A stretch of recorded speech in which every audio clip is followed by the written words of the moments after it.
というわけで今回はティッシュ、そしてこれこよりを使ってくしゃみ5回早抜け対決。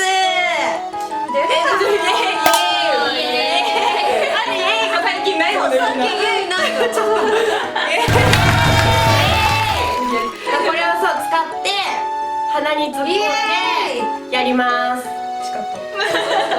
で5回やった人が5回先にできた人が一応優勝ということで、早速くしゃみしていきましょう。さあ行くぞ。くしゃみ対決よーいスタート。やだ。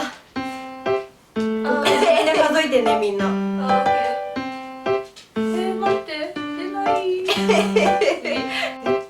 そうなの？あ出る。1。あそう出た。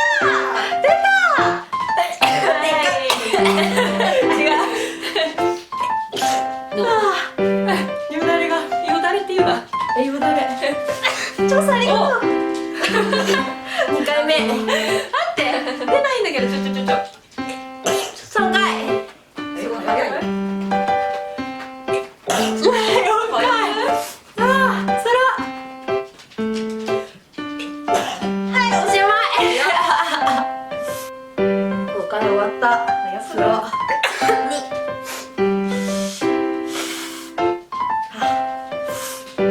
出ない。なんかね、鼻が慣れてきちゃう。涙が出る。3回。出ないよ。5回？まだ1回。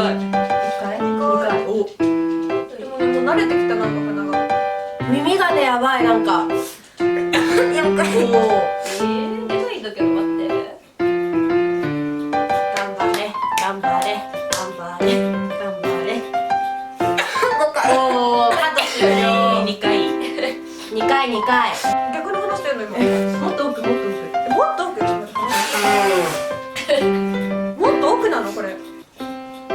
インフルエンザを検査するぐらいの結構奥入れても。回す3回。回す。やってあげようか。ちょっと待ってよ。人がやった方がなんかくすぐったいんじゃない？くすぐったいと思う。3、2。わかんない。これ作ってもらってよ。もうすぐタイムアップにしちゃうよ。よくろちゃん。お水飲んできたの目真っ赤だよ。これもせだと思ったね。やってはんね。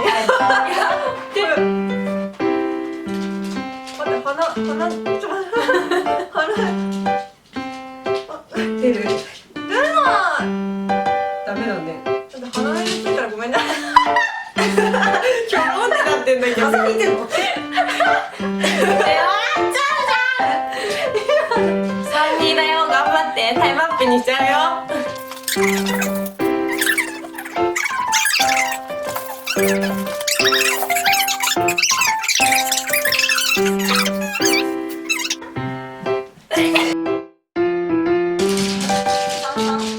4人もう無理。4人？